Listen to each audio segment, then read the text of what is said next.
Hey, shalom, everyone, and welcome to the Middle East and beyond. I'm Barry Stagner, coming to you from the June gloom in California, and here, as always, with my brother, Amir Sarfati, coming to you from the Galilee. Amir, shalom. Shalom, Pastor Barry. How are you doing, my friend? I'm doing well. Good to see you this morning, or I guess this evening for you. And we've got a lot to talk about today. Sure we do. I mean, there's a lot of stuff going on, and it's actually still happening. The president of the United States is on my time right now. He's in Europe, so I get to hear from him probably starting from 8 a.m. my time. So all throughout the day, I got to hear from him stuff that he said, remarks, and so, it's normally when he's in D.C., it's only about 3 p.m. when we start hearing from him. He just wake up and then you start hearing stuff. In the last couple days, it's actually the whole day over here. So that's it. Yeah, it's an interesting time. And Amir, we're hearing a lot of different viewpoints on this memorandum of understanding, and lots of people coming at it from different directions. And the possibility, some say that this is just kind of a misdirect, to draw attention away. But there's some components of it that are unique and distinct from the last time we saw Bibi and Trump kind of misdirect the Iranians. And there's a more serious component to this than previously, and it kind of dismisses the idea that this is just talk. Maybe you can talk about that for a minute, and why this is a little more troubling than the previous go-around. Yeah, it's much more troubling than anything we've seen before, to the point that the Obama deal actually looks even better. That's how bad it is. But let me explain why we don't believe this is a distraction or some sort of a game to just buy some time. Look, before, whether it was June of last year or late February of this year, there were negotiations, and the president kind of hinted that there might be an agreement around the corner, and that was, of course, the deception. The oil prices went down, and then when the time came in June of last year, Israel struck, and in February of this year, America and Israel struck. The difference between those times and now is huge. First of all, now America has signed a memorandum of understanding. It's not just negotiations. It has signed a binding, so to speak, agreement. The second thing, which is even more, I guess, troubling, is that this time, the closest ally of America in the war against Iran is being thrown under the bus. We're not even given access to this memorandum of understanding. I mean, come on. The Prime Minister of Canada said he has a copy of it. The Pakistanis have it. The Qataris have it. The Egyptians have it. The Saudis have it. The Iranians have it. But Israel is not allowed to have it. If that's not enough, Israel is being blamed for using excessive power in Lebanon, for not doing a good job in Lebanon, and maybe someone else needs to do it. Israel is literally being thrown under the bus. And this is very serious, Pastor Barry, because it's our life that is on the line here. It's an enemy that has thousands of rockets and drones that started a war against us. We didn't start. And continues to shoot at Israeli civilian communities along the border. And we're expected to now withdraw from the area that we took in order to create a buffer zone. And we're expected to be less aggressive, as if you can be less aggressive with terrorists, and we're expected to halt and stop the fire for, I don't know, 60 days or more. Look, it's insane. There's an enemy around the corner that wants to destroy us, vows to destroy us. It's an arm of the IRGC. And I thought that one of the targets of the war of America is to dismantle the proxy project of Iran. And what you do when you add Lebanon to the equation, you actually create a dependency of IRGC and proxies. You're actually nourishing it. You're actually encouraging it. Instead of telling the IRGC, excuse me, we're now talking about Iran and the Strait of Hormuz. We're now talking about war with you. The war between Israel and Lebanon is because Hezbollah is fighting them. And that's between the two of them. You have, even the government of Lebanon is okay with us fighting against Hezbollah because they aren't able. And the government of Lebanon said that they don't want Iran to interfere and intervene in any of the affairs in Lebanon. So all of that just to say that, as you alluded in the beginning, this time is different. It's not some game. It's not a way to distract the enemy. It's very different. It's very disheartening. It's very troubling. And I think it endangers the Middle East more than bringing any peace and stability. And, you can try to bury your head in the sand, but the problem will still be around and the enemy is still going to be around. And so that's as for your question, Pastor Barry. Yeah, it's interesting, Amir. This is one of the most bizarre parts about some of the actions of late, but especially I think now with this memorandum. To me, I was picturing in my mind, what if Canada and Mexico reached an agreement and told the world that America is no longer going to enrich uranium or defend itself against any nation that wants to. It's just bizarre. You've got one sovereign state telling another sovereign state what it is they can and cannot do, and it just makes no sense whatsoever. Some of these tactics have been beyond bizarre, and there's a lot of things regarding this memorandum, I think, there's some good supposedly, and there's some bad, and there's some that are just downright unclear as to what the possibility is going to be. And, the U.S. does not have the right, nor does the international community, to tell Israel to not defend itself against other nations. Yeah. And, there's been some actions on the part of the U.S. Regarding Israel's interactions with Hezbollah. Maybe we can talk about what happened regarding Beirut a little bit. Mm. So, as I said, Israel may have not gotten any access to the MOU, but everybody else did. And Bloomberg released this morning the full text of the memorandum. And in fact, it's even worse than the Obama deal, as I said. It makes you wonder whether someone who wrote the art of the deal ever bothered to read it. And I'm talking about the president. His own book. Yeah. According to the memorandum published by Bloomberg, Iran gave only two things. It agreed to keep the Strait of Hormuz open, and it also issued a declaration, yes, only a declaration, that it will never produce nuclear weapons. But the United States, meanwhile, gave away everything else.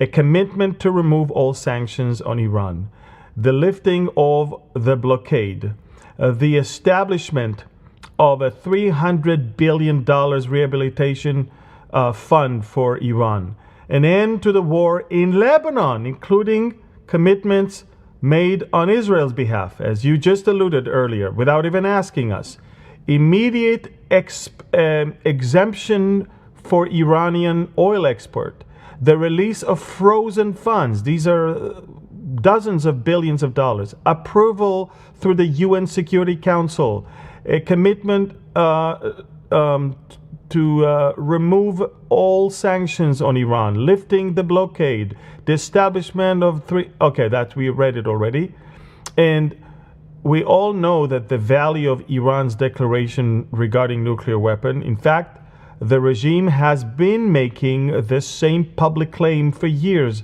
So there's really nothing new here. In other words, Iran's only tangible concession was reopening the Strait of Hormuz, effectively proving that its newest strategic weapon works remarkably well. And reading this memorandum, one gets the impression that Iran drafted the agreement and simply handed it to the Americans for a signature. The United States surrendered completely. And look, Pastor Barry, some people will say, Amir, you don't know exactly all the information. You know what? Do you know? And I'm asking you, how come the Pakistanis know, and the Qataris know, and the Iranians know, and the Saudis know, and yet the Americans or the Israelis don't? And when the vice president was asked about it in his media tour, I don't know if you noticed that, but there's no Rubio, and there's no Hegseth, and there's no nothing. There is just vice president. Why? Because he's the one who is pushing for it. And everywhere he said, when they asked him, so why don't you release it? He said, well, the Pakistanis and the Iranians and the Qataris asked us not to. There are some sensitivities that we need to respect in the Arab world. Does it sound to you America first when you put the Arab sensitivities over your allies and your own people? And so that's as for that. The UN-Iran deal, you know what I did with my team this morning here, and we also shared it with you. We analyzed the good, the bad, and the unknown. I wanted to say good, bad, and ugly, but it's actually unknown. So let's start with the first one, okay? The first one. Lebanon and Hezbollah. The good thing is, as of now, Israel will not withdraw from Lebanon. Hezbollah is still, as long as Hezbollah is not disarmed, okay? That's at least what we're saying. The bad thing is that Israel's attacks on Hezbollah in Beirut was blocked. We're no longer allowed to do that. And the unknown is who is going to disarm and finish the job, disarm Hezbollah and finish the job. If we cannot touch them, then who is going to do that? And by the way, the UN repeatedly passed resolutions that Hezbollah must be disarmed. So who's going to do that? Second thing that we have is Iran's the nuclear program. The good thing is we have a commitment to deal with the enriched uranium, just a commitment. But you know what? The bad thing is that Iran will be allowed to continue enriching uranium, which is, you and I know, it's the worst thing ever, because as long as you give them a chance to enrich, they'll always hide and enrich more than they need to. And the unknown is who will monitor, control, and enforce the enrichment limits. All of that, it's just not. And honestly, I will tell you, Pastor Barry, the IRGC will never give up the right for a nuclear weapon. I'm telling you that. I've been saying that forever. Right. That's why I don't think even the U.S. intelligence just released the information, and the president wouldn't listen to them. Another one is Iran's rockets. One of the goals of the war is to take care of the ballistic missile program and limit them in distance. Well, Iran's capabilities to produce missiles were set back because of the war. That's the good thing. But the bad thing is that money is now going to be flowing into Iran, and they will quickly restore all of their abilities. And the unknown is, it's not even mentioned in the Memorandum of Understanding. It's not even a topic that they deal with. How do you do such a thing? I don't understand. This is one of the main reasons this war actually started. It's beyond me. Another one is the Strait of Hormuz, an international waterway that was open to everybody. Nobody controlled it. And now The Strait of Hormuz, yes, will be open, but it will cost money. They claim it will be insurance. They are going to allow the Iranians and the Omanis to have some sort of a consortium where they will charge something. And the question is, will that be sustainable? Or is that going to be, I mean, what are you doing? It's worse than before. Another topic is, of course, frozen assets and recovery funds. Well, there's nothing good in this one because they're going to unfreeze assets and they're going to have hundreds of billions of recovery funds. And I think they're going to have even more than that. They just don't tell us. We know that the Qataris were paying off, with the Saudis were paying off money so the Iranians will not attack their energy sector. So they're getting billions upon billions upon billions. And why would we pay the money to rehabilitate a country under the same regime? Makes no sense. Yeah. That's why, a lot of people, especially Iranians or pro-Iranian people, were making this type of memes online. Obama gave them only 1.7 billion. Look at how much Trump is now allowing them access to. This is crazy. That's one more thing. Another thing that we want to talk about is the Iranian proxies. The good thing is that Israel is not going to withdraw from Lebanon, so it's not going to happen. The bad thing is that the UN resolution to disarm Hezbollah is ignored and leaving Iran free to continue funding its proxies. And the unknown is, will Iran be forced to stop arming, training, and supporting its proxies in Iraq, Yemen, and Lebanon? And we all know that this is not something that they agreed upon in the Memorandum of Understanding. So, again, Pastor Barry, most of the targets of the war are not going to be met. In fact, all of them, if you ask me. In fact, we are going back. In fact, it's even worse than before the war.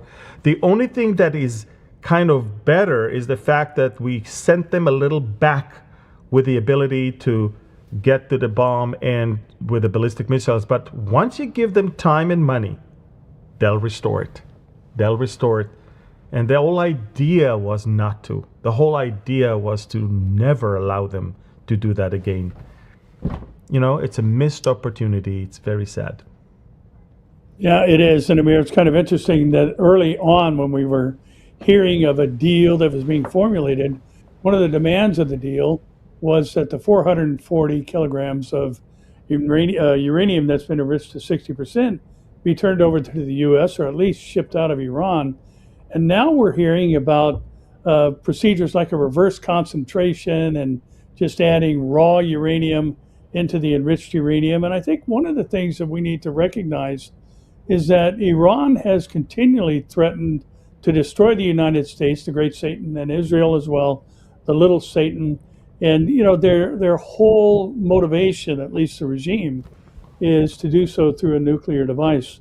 And when you consider the process where you've got uranium in its natural state has two isotopes. It has U-238 and U-235.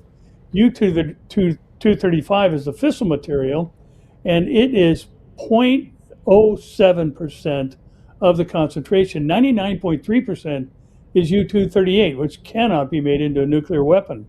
So they take the raw uranium, they grind it into what's called yellow cake, and then they add hexafluoride, and it turns it into a gas, and then it can be fed into a centrifuge. And the centrifuge process takes hundreds and hundreds of cycles in order to get it to a concentration of 60%. And that's all the heavy lifting. And then it's just a matter of weeks to go from 60 to 90%.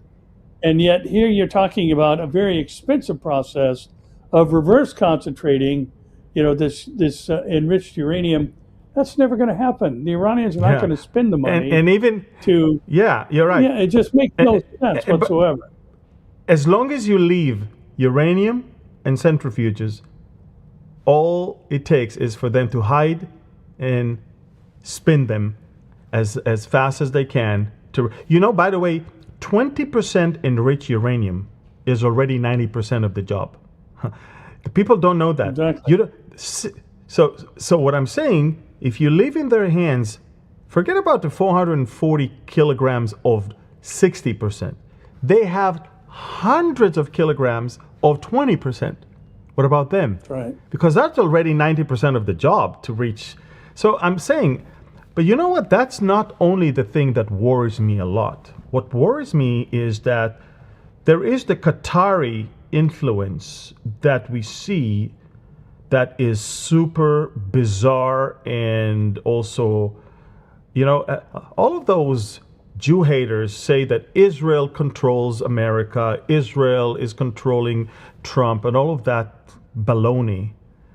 Look, Trump is sitting there right now in Europe in the G7 summit, and he's cutting a whole deal for $1 trillion investment by Qatar. And why do they do that? Because they know exactly that that's how they can buy him.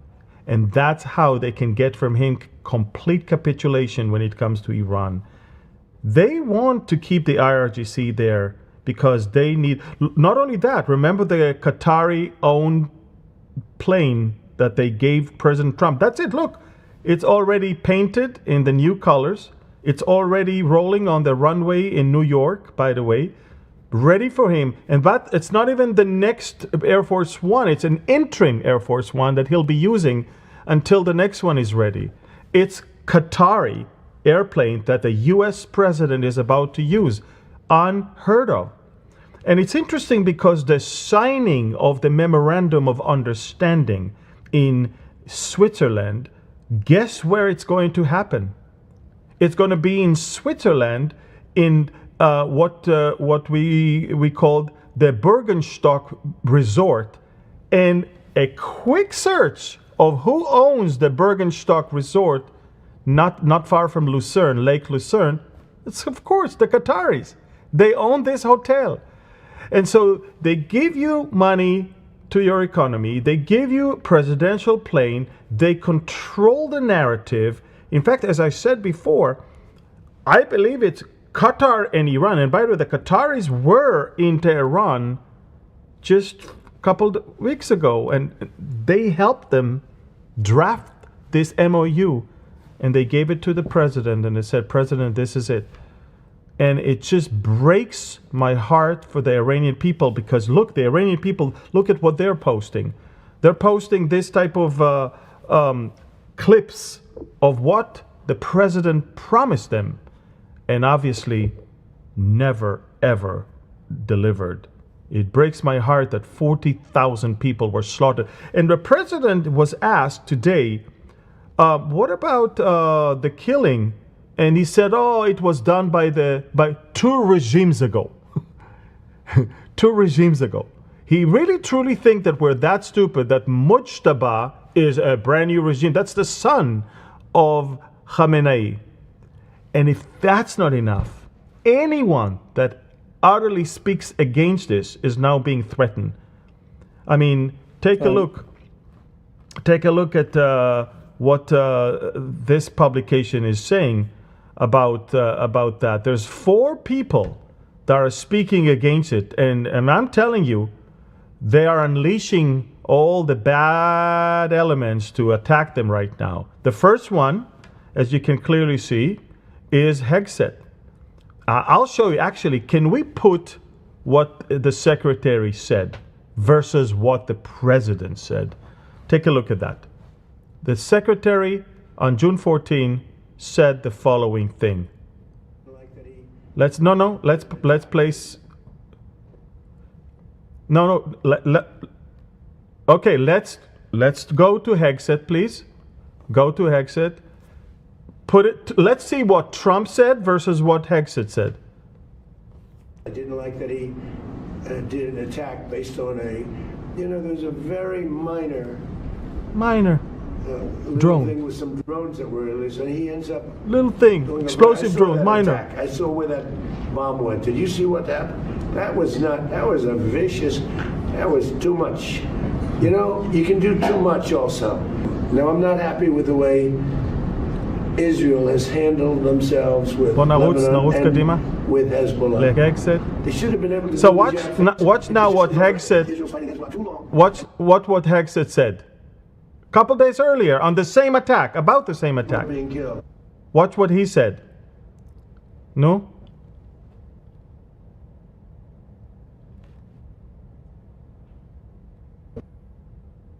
Doing it. Obviously, we're attuned to what's happening with Hezbollah firing rockets into northern Israel, which they need to stop doing, and Iran needs to encourage them to stop doing that in very adamant ways. And Israel was very measured in its response, understanding that a deal we're on the verge of a deal. Israel was very measured in its response. That's what the secretary is saying, and look what the president is saying.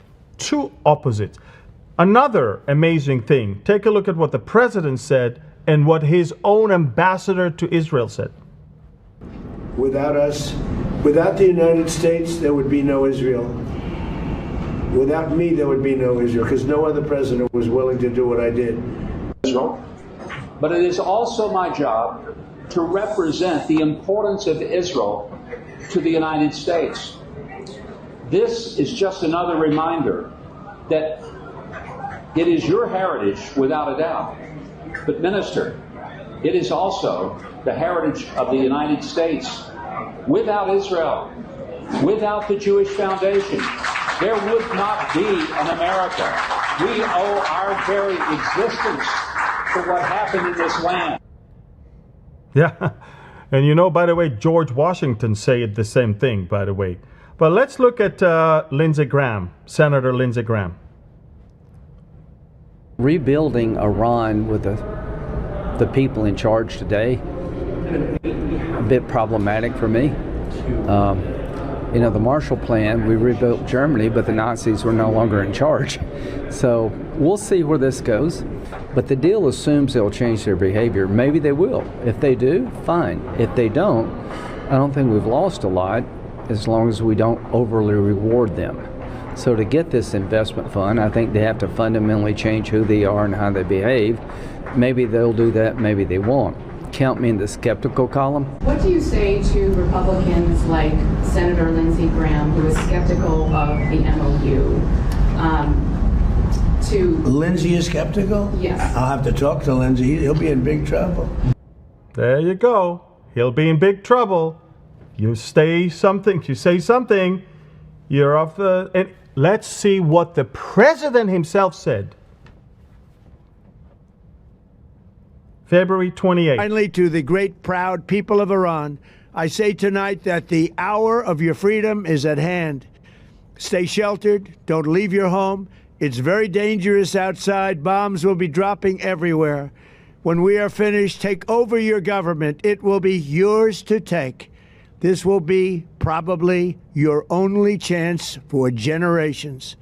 For many years, you have asked for America's help, but you never got it. No president was willing to do what I am willing to do tonight. Now you have a president who is giving you what you want. So let's see how you America is backing you with overwhelming strength and devastating force. Now is the time to seize control of your destiny and to unleash the prosperous and glorious future that is close within your reach. This is the moment for action. Do not let it pass. Now, you talk about regime change. I never cared about regime change. It's never a part. And we're dealing with people that I think are very rational people. And they were nice to deal with. They were strong people, smart people. I think actually they're smarter than the first and second group. But they're not radicalized, and they're, you know, looking to help their country. What can you say, Pastor Barry? And the last one is, you know, Marco Rubio. You won't see him being interviewed in the last few days, and you wonder why. Right. It's because that's what he thinks. This is what he said a few years ago, and he's shocked to see what's going on right now. Take a look at this. I do want to be recorded for history's purposes before I know what was going to happen in regards to this if it goes through. Iran will immediately use the money that it's receiving in sanctions relief to begin to build up its conventional capabilities. It will establish the most dominant military power in the region outside of the United States, and it will raise the price of us operating in the region. They're going to build anti-access capabilities, rockets capable of destroying our aircraft carriers and ships. Continue to build these swift boats that are able to come on us, these fast boats that are able to swarm our naval assets. And they'll make it harder and harder for U.S. troops to be in the region. They'll also work with other terrorist groups in the region to target American servicemen and women.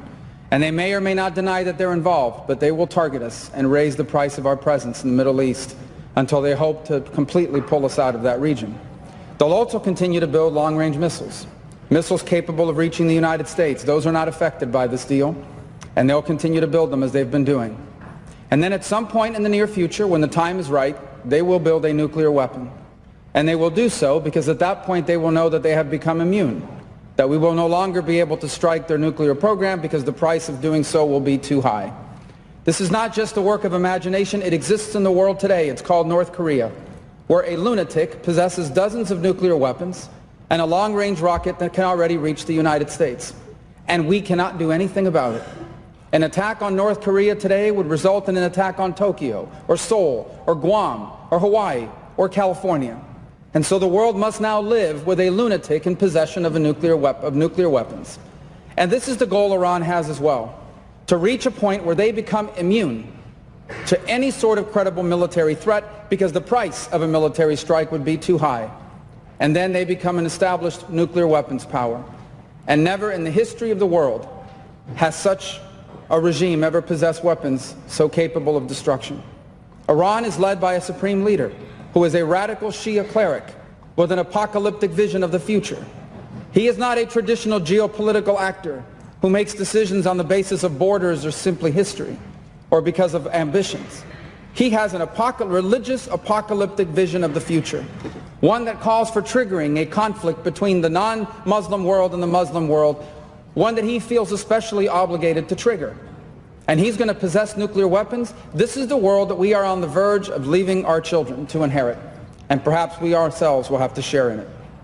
And so I want to be recorded for history's purposes, if nothing else, to say that those of us who opposed this deal understood where it would lead. And we are making a terrible mistake. And I fear that a passage of this deal will make it even harder for us to prevent it. And I hope that there is still time to change our minds. But here's the good news. Iran may have a supreme leader, but America does not. In this nation, we have a republic, and soon we will have new leaders, perhaps in this chamber, but also in the executive branch. And I pray that on their first day in office, they will reverse this deal and reimpose. All right, so that was when he spoke against the Obama deal. Boy, it sounds like he's speaking about this one, doesn't it? Yeah. Yeah, Amir, a couple things come to mind immediately. And, the claim that Israel would not exist if not for the U.S. or the president flies in the face of Ezekiel 36, where God said, I'm bringing the Jews back in the land for my name's sake. Amos said, once they're in the land, they'll never be uprooted again. And then you pair that up with the fact that Daniel makes mention in chapter 4 of the outrageous claim of Nebuchadnezzar. And look at what my hand has built, the great Babylon. Mm-hmm. And this was followed immediately by madness. And then you pair that with the fact that you've got Huckabee and Rubio, who do have a relationship with the Lord. And that points our minds to 1 Corinthians 2:14. The natural man, the unregenerate man, the not born again person cannot discern the things of God because they are spiritual, nor can he know them. So you've got this obvious take of Rubio. I think it's so important that regardless of who he's speaking about, what he spoke was the truth. Shia Islam has a responsibility in their minds to cause an uprising in the world, an apocalyptic scenario, which only then will allow the 12th Imam, or the Mahdi, to come back, reappear, and to bring peace to the earth. I mean, they look at it as a responsibility, and somehow what the president said was so troubling about it was previous regimes that were so murderous. And here you've got people still being executed. I believe the day he said that, there were 2 more people who were executed in Iran. Yep. Probably for just speaking out against the regime. And so there's nothing that's changed. It's the same regime, Pastor Barry. It's the same. Exactly. makes I mean, no it's sense. the son. They say the son is even worse than his dad, by the way, just so you know. And it's the same clerics, the same ayatollahs, so okay, the first level of tier of generals is gone. Yeah, but there's a second one, and they're as bad. It's the same IRGC. I don't understand how he distinguishes between the two. It's exactly the same people with exact same demands. And the truth of the matter is, they caused the President of the United States of America to change his mind rather than he caused them to change theirs. Because theirs is an ideology. It's not just looking at the prices of oil and saying, oh, it's too hard, it's too long, I can't go on like that. No, of course not. He did not have the strength to stand for too long. And you know what? It's interesting because it causes me to admire my prime minister that is standing in the front line for over 2.5 years. Not for 2 months, for 2.5 years. And he's still standing strong, not giving up any of our principles, any of our goals. And you know, I told you that ever since he got back from China, he's different. We talked about it quite a few times. And you know, when he was in China, you know, it was all about the Strait of Hormuz must remain open. Let's go back to and remember, he was in China after 9 years that he hasn't been there. He came to China. He had hoped to come as a victor over Iran and force China to accept new trade oversight mechanism agreements on rare earth minerals and also AI cooperation that would secure American leadership of the global economy. But the Chinese did not cooperate. In fact, instead, they threatened escalation and even the possibility of a wider global conflict, particularly through pressure on Taiwan. They actually told him, I know that. They told him that if you're not opening the Strait of Hormuz, we're taking over Taiwan. They were also deeply concerned about the loss of that cheap Iranian oil supplies that the United States had disrupted. So, as is often the case between great powers, the talks did not collapse because they had to save face. Some significant deals indeed were reached, such as 200 aircrafts Boeing that were sold. But the joint statement was remarkably brief, containing only one key sentence. The Strait of Hormuz must remain open to free navigation, and Iran must not possess nuclear weapons. And then, of course, those are precisely the same principles that now define this agreement with Iran. Trump is persistent and determined to continue building what he sees as a new global order under American economic leadership. But after encountering Chinese resistance to broader agreements, he may have to settle for a simple bargain: oil in exchange for a non-nuclear Iran. And if you ask me, he will get a nuclear Iran if he allows him to enrich uranium. We all know exactly who we are dealing with. It's heartbreaking. It's really heartbreaking to see that. But we're both teaching Bible prophecy, and both of us teach that Iran is still going to come against Israel in the near future. So, I mean, yeah, they are. Hey, let me encourage you out there to make sure that you're subscribed to both of our channels. That helps us get information out. Also, that you are commenting, liking, and sharing this video, because there's a lot of talk going on out there, and not all of it's biblically based. And the most important thing for us to recognize about what's happening is what Amir just said. We're not guessing. We're not speculating. We know that Iran is someday going to invade the nation of Israel, along with Russia, Turkey, Sudan, and Libya. That's what the Bible says, and that's exactly what's going to happen. And the more that you comment and like and share, the more this is going to drive the algorithm to the top of the search engines when people are searching for Iran or other things related to the topics we're discussing. So really need your help on this, because we have to fight the war on the battlefield that is now currently engaged by the world, and that's the world of social media platforms and YouTube and other things like that. So I really, really encourage you, make sure you're subscribing, liking, commenting, and sharing. It's a great help. Well, Amir, there's still things going on in Gaza, and maybe you can bring us up to speed as to what's happening there and what's been developing with all eyes and ears on this MOU. Yeah. I mean, you can imagine, we're still running war on several fronts. Iran is not the only one. I mean, we have Gaza, we have Lebanon, we have Judea and Samaria, we have the Syrian front, we have the Houthis, and we have the media front as well. In Gaza, we continue to eliminate, we're doing two things. We're eliminating any threat, and surprisingly, all of those terrorists that we eliminate are also terrorists related to October 7th. I mean, we have a whole list of every person that took part of that massacre, and we'll get to each and every one of them. So we just eliminated 2 of them yesterday and a few more earlier, and we also expand our one of the things they are angry about is the fact that the yellow line is moved further and further into their territory. And so as the Prime Minister said, it will eventually get to 70% and maybe even more. And when it comes to Lebanon, we may have our hands tied right now behind our back because of the U.S.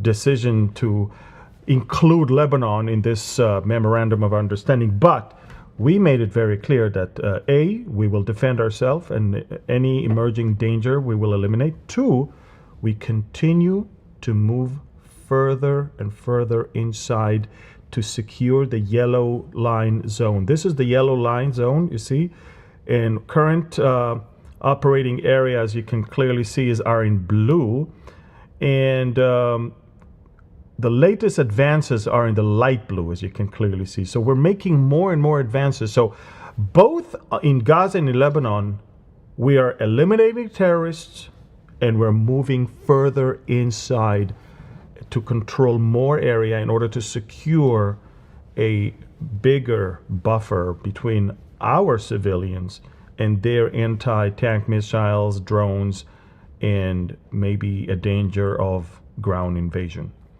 Make no mistake, the Hezbollah planned for years to invade into Israel and take over Galilee. They said it. We found the books, we found the manuals, we're finding huge caches of ammunition, rockets, missiles. It's diabolic. And all of that has to stop. So we go in, we clean, we destroy all the underground facilities and infrastructure. We destroy enemies that we find along the way. They don't like it. And the President of the United States of America is saying, well, Israel can protect itself, but it has to be more cautious. And the funniest thing is this, Pastor Barry. You know what he said yesterday? Well, I don't think Israel is doing a good job. They're killing too many people. Maybe Syria should go in and do it. It's funny because the Syrian military is consisted of Al-Qaeda and ISIS people. And you can ask the Syrians what they've been doing ever since they got into power. They butchered the Alawites and the Druze and the Christians and the Kurds. They were throwing people off rooftops. So he wants them to clean Lebanon? They're going to butcher the Kurds and the Druze and the Christians and the Shiites. I don't understand. President Trump has unexplained fascination by several leaders in our area. I don't know. I think we may have prepared it. I'm talking about the Turkish president. He admires him. I'm talking about the Syrian president. He admires him. I'm talking about the Qatari emir. He admires him. I'm talking about the Pakistani leadership and chief of staff. He admires them. The Saudis and the Egyptians. He loves those dictators. He loves those butchers. And whatever they do is okay, is fine. You know, America is not even condemning. This administration is not even. You know, Bernard Henri Lévy, a French philosopher, he actually posted something very serious. I didn't know if I want to post, if I don't want to show it, but if we have it, maybe we can put it on the screen. Look what he said. He says, Trump abandoned the Kurds, the Afghans, the Ukrainians, the Iranians, and today with the MOU, he's abandoning the Israelis and their Arab allies. So, and all of that, by the way, he refers to, most of what he said, he refers to the things in Syria, because he was so obsessed with this new Syrian leader. This America had a bounty over his head for millions of dollars. It's a leader of ISIS, and now he can do a better job than Israel. Trump, I don't understand.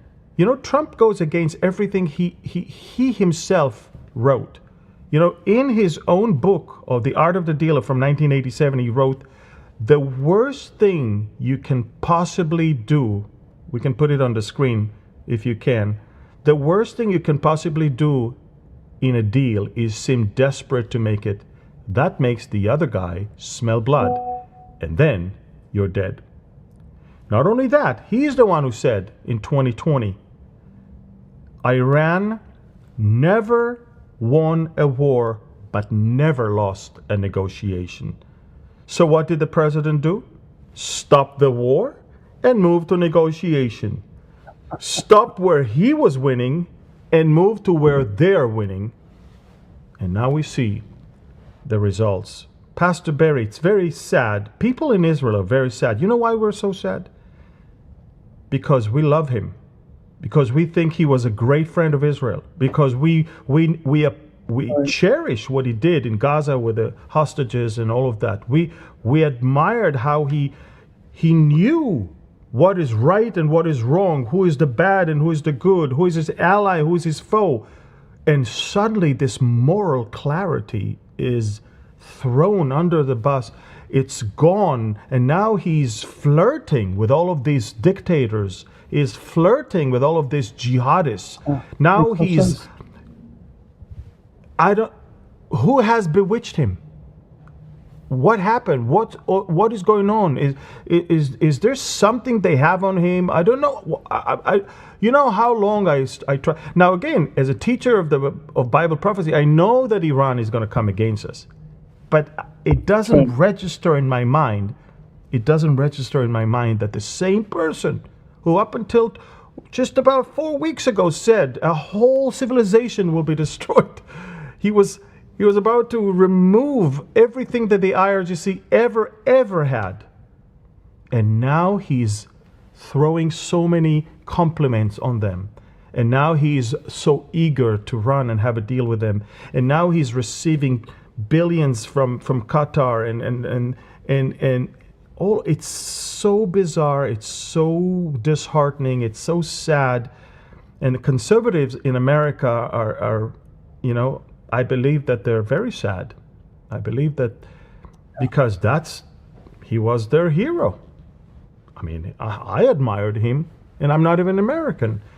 You can imagine how 90 million Iranians are now so disappointed, not to mention the Israelis, and not to mention all the moderate Arabs around. You know, Amjad Taha, a big influencer in the UAE, he said, in fact, I even posted it today.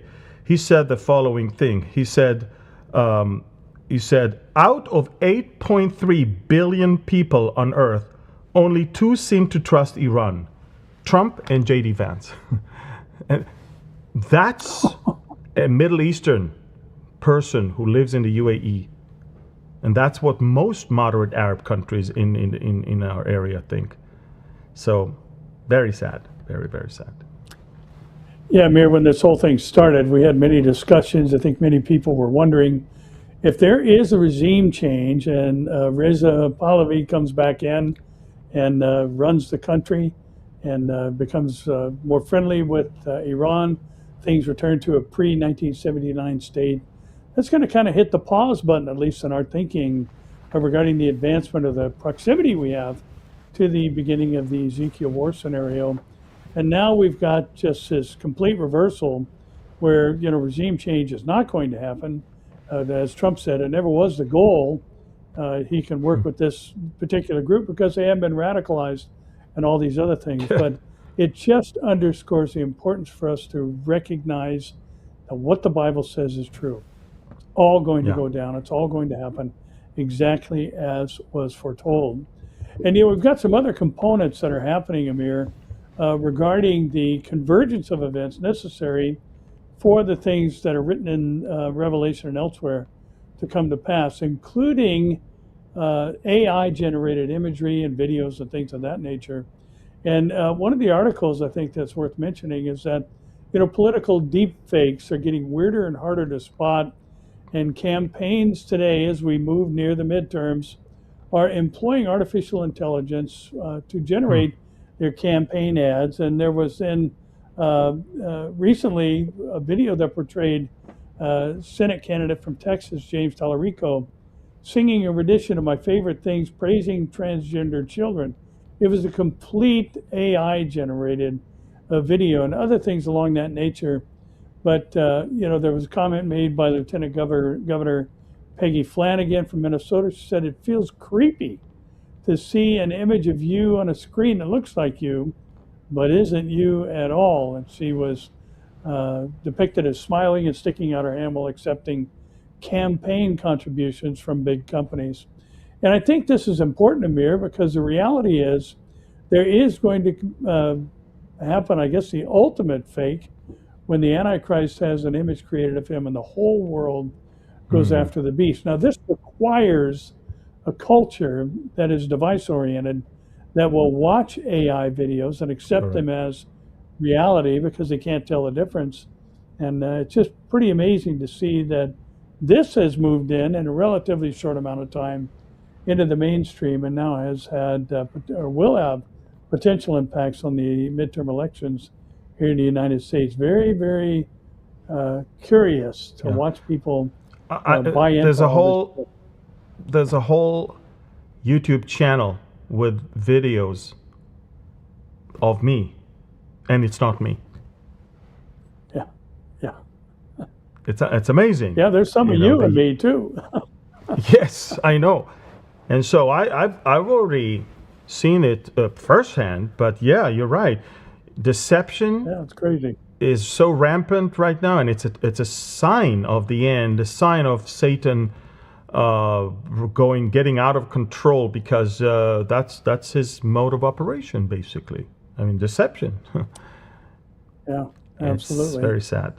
And we've got another issue going on here in especially SoCal. I think it's interestingly arrived already.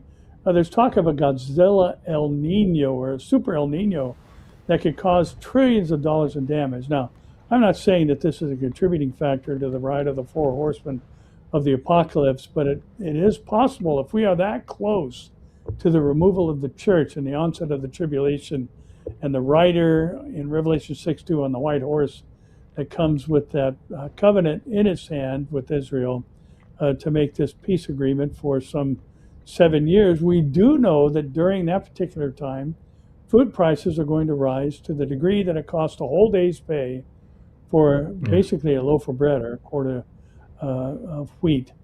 And you've got this potential impact, and we're already seeing it here in Southern California. It's kind of interesting to see, how anybody that's following stories about what's been going on out here in the Pacific. We've had massive waves, and we've actually had the loss of life from people who were dragged out into the sea. One poor little 5-year-old girl was sucked out into the ocean, and her body was just found a couple of days ago. And it's amazing to consider that, I think one of the things that has long been one of the interpretations of Revelation is that, there's these, nuclear exchanges and things of that nature.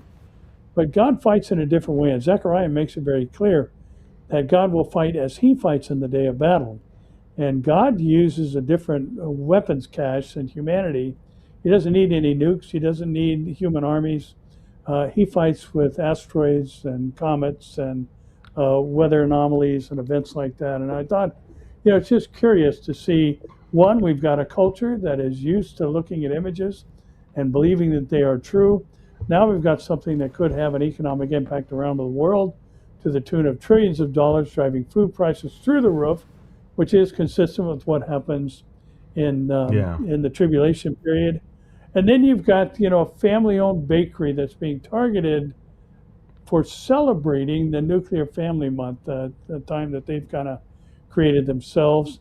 And they're being targeted by the alphabet mob, the LGBTQ crowd, for commemorating the fact that God created man and woman and brought them together for the purpose of procreation.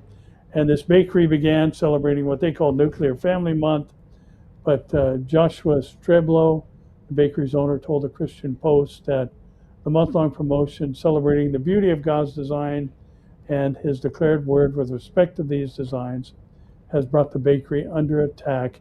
And again, I think just looking at what's coming in the tribulation, you've got a world that is willing to support the execution of anyone who does not take the mark of the beast or will not fall in line with the global agenda that's going to take place there. And again, Amir, I think we're seeing so many elements of things necessary to already be present in the thinking of the world that are happening right now that tell us we need to look up our redemption is nigh.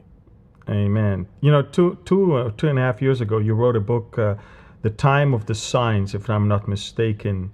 And that book, details so much of the times in which we live right now and all the signs that we see everywhere all around. The time of the signs. תשימו את זה בבקשה. So take a look at for people who may have not heard about your book, I want to put that, יש לכם את זה? The Time of the Signs, הספר שלו, אתם לא מקשיבים לי. יפה, this is it, The Time of the Signs. If you want to get a hold of Barry's book, this is it. That's the QR code. It's not a new one, but it's a great one, and it'll be great. And by the way, speaking of books, the Elijah Mandate is coming out soon, and I'm telling you, everything I see today all around me reminds me of what he saw in his lifetime, and that's very, very important message that Elijah received from the Lord. And I really pray and hope that every one of you will get a hold of this one, and not only for you, for your friends and family, and for your unbelieving relatives as well.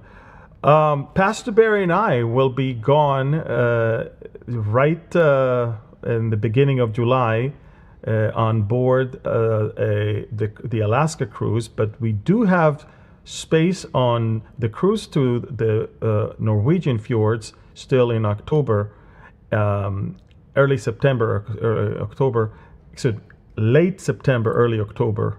Early October. Late September, early October, yes. And the two of us, for the first time, will teach the entire book of Ezekiel as we are exploring Ezekiel, my book, as the way to walk through that entire book of the Bible. So we invite you, of course. Now, if you guys love what we do at Behold Israel, we definitely could use your help, as always. And so if you want to help us, don't fall into the trap of giving it to some people who beg online, pretending to be me on some social media platforms. The only way to do it is through our website, and you can use this QR code. Go to beholdisrael.org, and in that section you can find many different ways to give to support this ministry. Pastor Barry, it's time to end our, I think, important, super important Middle and Beyond. I really hope people are going to echo that as much as possible. But let's do it, as always, with the Aharonic blessing. Amen. יברכך אדוני וישמרך, יאר אדוני פניו אליך ויחונך, יישא אדוני פניו אליך וישם לך Shalom. The Lord bless you and keep you. The Lord make his face shine upon you and be gracious to you. The Lord lift up his countenance toward you and give you his peace. We pray this blessing in the name of the King of Kings and Lord of Lords, Yeshua, Jesus the Christ, the Son of the living God. Amen. Amen. Amen. Thank you, everyone, for watching. Thank you, and shalom from Galilee and from California. Share this with as many as you can. We love you, and we're going to see you again next week for Q&A on Monday and for our Mideast and Beyond on Wednesday. Thank you. God bless you, and shalom.